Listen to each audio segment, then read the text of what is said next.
Tingnan niyo po yung tenga. Bakit po mahalaga yung larawan ng tenga? Kasi po, kung ikukumpara niya po ang itsura ng tenga ng tao at yung itsura ng sinapupunan ng tao, pareho na pareho ito. The ear is like the womb. Lalong-lalo na po pag merong bata sa loob po ng sinapupunan. Magkamukhang magkamukha po ang itsura ng tenga at yung pong sinapupunan ng ina. Ano pong ibig sabihin nito?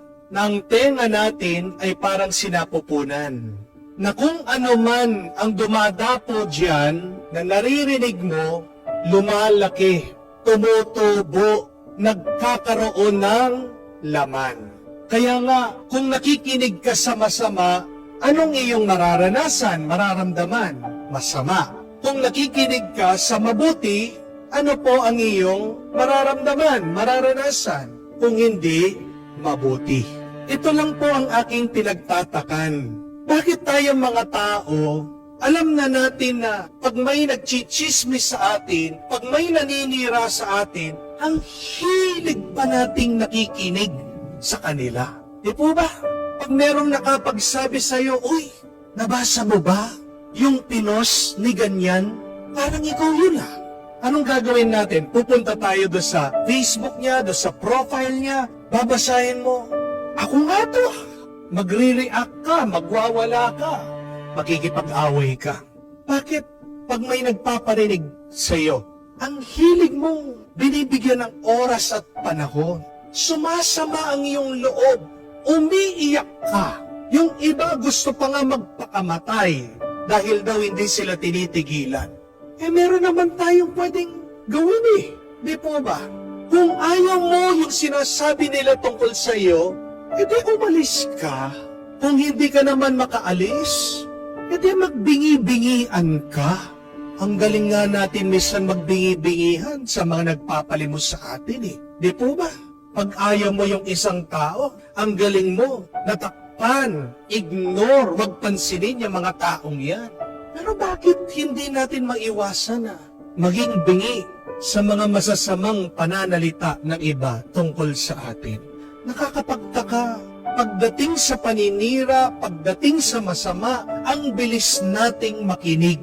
Pero pagdating sa mabuti sa salita ng Diyos, bakit bingi tayo? Bakit napakalayo natin? Bakit hindi natin naririnig? Bakit hindi natin pinapansin? Bakit hindi natin binibigyan ng oras, ng panahon, ng atensyon? Isang mabuting balita ang binibigay ng Diyos sa atin kung makikinig tayo sa salita ng Diyos. Sabi niya, ang pakikinig sa kanyang salita ay parang pagtatayo ng bahay. Isipin niyo po yun. Kung maririnig mo, papapasukin ng salita ng Diyos sa iyong tenga na parang sinapupunan ng ina. Yan ay tutubo ng grasya at ng biyaya sa iyong buhay. Magkakaroon ka daw ng bahay, ng tahanan, pero hindi po natatapos doon. Huwag ka lang makinig, sana buhayin mo yung iyong napakinggan.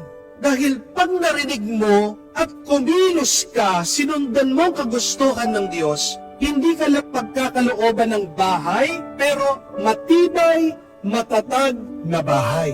At higit pa doon, sabi niya, yung mga nakinig at naging tapat na binuhay nila ang salita ng Diyos, sila ang papapasukin ng Diyos sa kanyang kaharian. Sabi niya, hindi naman tayo huhusgahan sa dami ng mga salita na ating binatawan. Pero ang titignan ng Diyos, ang babalikan niya, ang paghuhusga niya, paano ba natin binuhay yung ating napakinggan sa Kanya? Paano tayo magkakaroon ng grasya? Kung yung mga iba sa atin, paminsan-minsan lang nagsisimba at nakakarinig ng salita ng Diyos. Amen? Kaya huwag ka magtaka, bakit wala kang grasya, pagpapala? Bakit wala kang bendisyon na natatanggap ngayon? Baka mas malapit ka pang nakikinig sa masama, sa paninira, kesa sa salita ng Diyos, sa kanyang kagustuhan, na tunay namang nakakapagpalakas sa atin at nakakapagbigay ng buhay. When you are depressed, read the Bible. Listen closely to the Word of God. When you are sad, go to Mass. Listen to the Word of God in the Mass. Tingnan nyo nga po si San Agustin, dating taong makasalanan. Lahat ng mga kasalanan tinikman, pero bakit nagbago?